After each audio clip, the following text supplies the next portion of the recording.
Hello everybody, it's Claymore here and welcome back to the channel, and we have the first proper major, I think, patch of Season 3 coming at us tomorrow on Wednesday, and we got the notes earlier today. Let's read through them like we always do and review them. I've heard some whispers, it is a very good patch, and we know Jaeger, they do pump out some good patches. So let's hop over to the patch notes and review patch 3.2.0.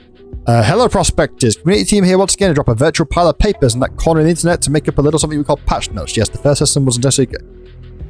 Yeah, that was very complicated. We'll be talking about THARIS Island, your feedback on MK2 weapons, as well as some other changes that should push us in the right direction as we continue to navigate throughout Season 3. We've also got a hefty list of bug fixes, visual issues, localization issues, and a whole lot more. Come check out all we ever saw for this patch. Yes, the main things that they seem to be discussed right now are obviously THARIS is being released tomorrow, so it's being unlocked. And some MK2 guns are extremely powerful, notably the PGW and the green AR. They are very, very powerful, right? So let's see what they've done. THARIS Island, grab your favorite space hammer and get ready for some space forging because the gates of THARIS Island are now open again. This map can be accessed to progressive free faction quests. We know this is about halfway through the point. As far as changes go, we did some minor tuning to the creature spawning in THARIS. Do take the time to share your thoughts with us at the room in the edge, tell us how it feels now. Overall, though, the bulk of the changes applied to THARIS are about the Alien Forge. Let's have a look. Alien Forge. The Forge will no longer upgrade the rarity of the gear when forging. Because of this, the outcome of forging will always give you the same quality gear that was used as a base for forging. They will only accept epic, exotic, legendary gear. This is a really, really good change. This is a really, really, really, really good change. It was so easy before to go to the Forge to take in blue armor, which is really cheap and accessible to craft and get, and just forge it up, just using the materials on the ground. I really, really, really like this. It makes me wonder how they have changed the recipes for it, because that would mean that blue ore is no longer really necessary, but let's see what they've done with the materials and stuff. But very, very cool.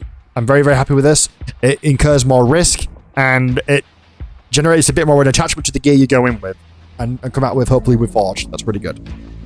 Base ingots are used with epic gear and give epic results. Charged ingots used for exotic gear, supercharged. Okay, so the base ingots are going to be for epic gear now, right? Okay, makes sense. Simple enough change, but I like it. You cannot turn exotic gear into legendary in the Forge anymore, but using Abyss Alloy makes it possible to get legendary good perks on it. This gear can be used as a base for supercharged ingots to roll set new set of perks. So you can't upgrade. Right, okay, so you can't upgrade the gear from exotic to legendary anymore. Okay, right. So the only way you can get legendary gear is by the Abyss Alloys. That makes them even rarer. Nice. It is no longer possible to craft gear without perks on it. Therefore, when crafting gear, you will need to throw in at least one valid perk-bearing material in the required quantity. Right. Okay, fair enough. In situations where more one of the same ingredients has been put into the Forge, in required quantity, only the first material will be used to reroll perks. Other identical materials will be ignored. Faster healing perk now only appear on helmets, which means it's no longer stackable. The range of possible values for the perk have returned to its original state. Minimum 10, maximum 30. Yeah, because if you got previously in Season 2, if you got the healing speed perk on both your head and your chest, you could literally, like, 1.5 seconds, use a blue stem, and then with healing buffs from perks as well, you would be half health. It was pretty wild. Really nice change of the Forge, though. This is really, really good. This is already an amazing start, and it makes the Forge more desirable and perk gear more desirable. Really nice job with the Shaker. Badham's final quest line. Our favourite and only Badton has been keeping busy since the start of the season and is now ready to offer some juicy opportunities to the more hardened of his proteges. In other words, Badham offers a new questline specifically tailored for endgame players.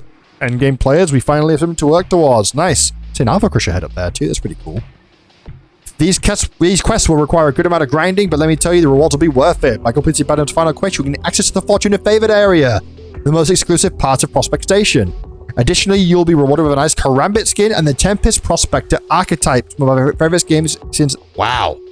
I mean, this looks amazing. Oh, the Simp with the red eyes and stuff like that look amazing too. Cool. I'd say these cosmetics are definitely worth going for. Just that alone. Maybe we'll get some other rewards from the quest too. I imagine we would do, but yeah. Endgame questline to push towards. Crescent Falls. We've heard your Falls of Crescent feeling a little too crowded and have applied some changes as a response. Feel free to drop that on the second and check how it feels. We're very interested in hearing your new thoughts. For the future, we'd like to tune the different values of the map separately for solo, duo, and trio squads. For instance, we're aware 21 solo players behave differently on a map than 7 teams of 3. This, however, was not possible for the moment, but this doesn't mean further changes will happen in the future. We will check our data to keep just an emergency need for that. Yeah, it was very crowded. Really, really crowded on Crescent, with solos and even duos. So let's see what they've done. Crescent Falls, player count degrees, nice. I've asked for this for a long time. One less 3-man to worry about, nice.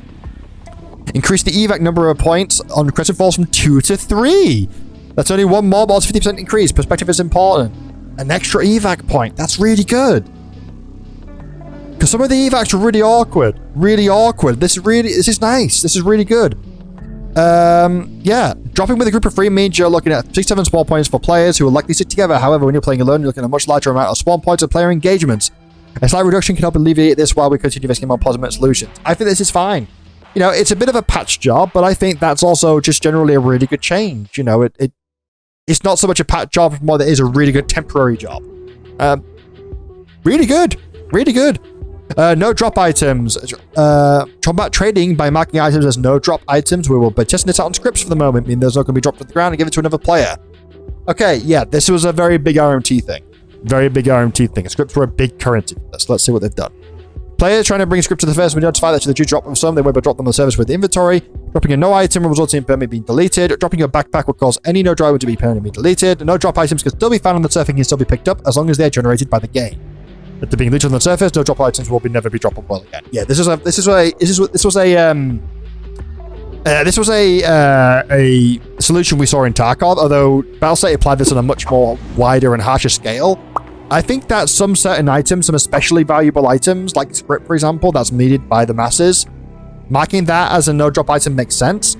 I think, personally, script should be a currency, like on the top right, next to your Aurum, next to your salvage tokens, next to your K-marks. I think, personally, for me, script should be a currency.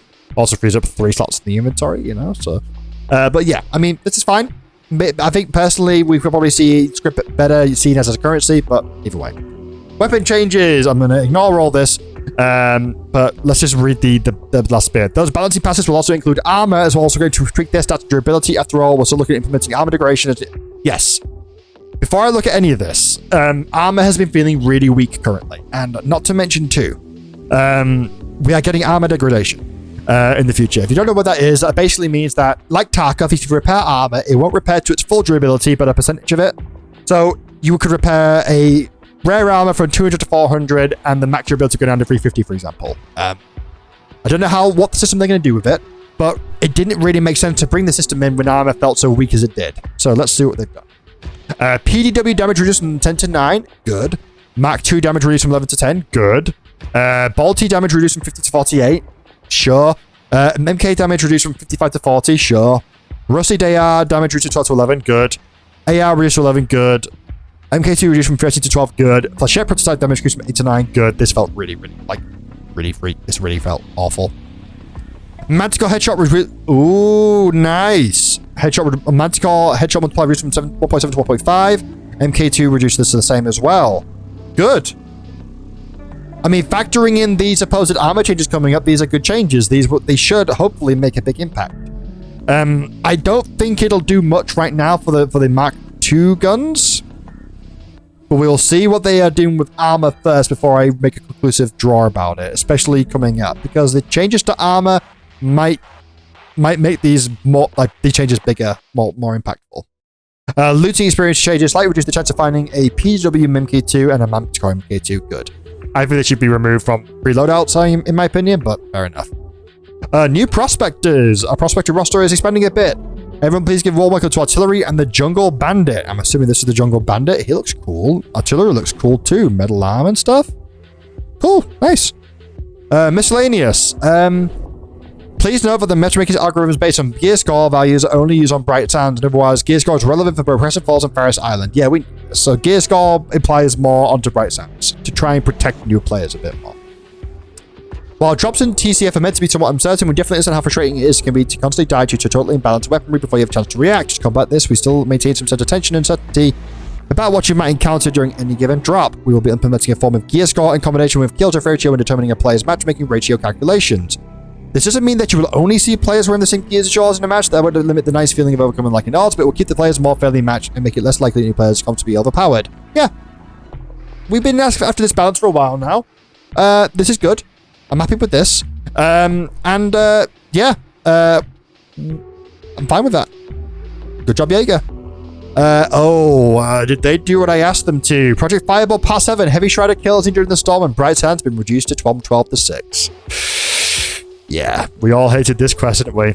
We all hated this one. Luckily, it's been done now. It's been nerfed. This makes sense now. You can get, I think, if you're lucky, like 5 Heavy Shredders in the jungle at once. So it's only like 2 to max 3 visits.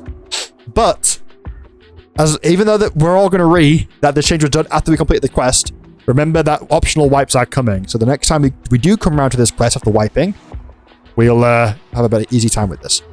The UI for certain shop images have been spruced up. Fixed terrain near geothermal. Prevent gears disappearing in the mud, which factor revolting. Yeah. You've actually passed through some additional training, bringing prospects back to the station safely. Players no longer equipped with the floor. We're moving. Yep, good. Just looking through all this stuff. Just an item mesh for blessing bale samples. Yep, good. Nice. Nice. Crusher de-aggro. Yeah, Crushers we're de-aggroing way too late, so that's good. Nice. Maximum side stack lets him to 10 to 20. Nice. Players are honorable Q and armor reaches 0 durability. The shield should display a shield breaking sound for players. Information is powered. That's good. That's really good. I like that. Improve the house ability to fight prospectors who are standing on high locations. Insert reference about having the high ground. Yep. Key cards will now be obtainable through free loadout runs as intended. Nice. Cool. So more reason to cycle through your free loadouts. Nice. We got a bunch of bug fixes here as well. A lot of them. Wow. That's a lot of bug fixes.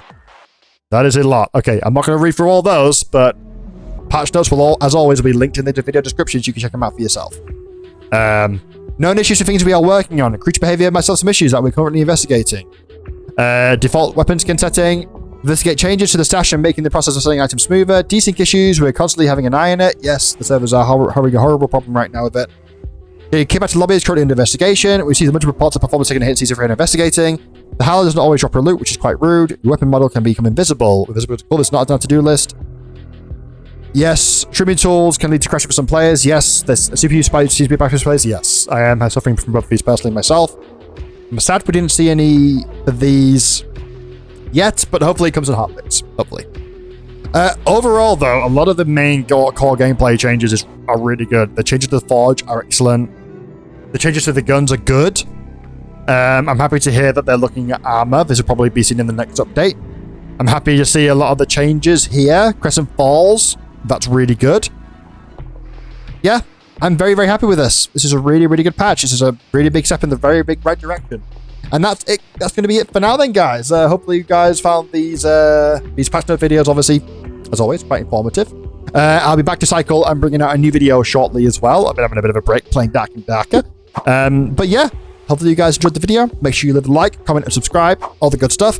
We are very close to 1,000 subscribers now, so if you haven't already, subscribing would mean a lot to me. We're so close now to YouTube part. But with that being said, guys, I will leave it there. See you in the next video. Take care, stay safe, love you all, and peace.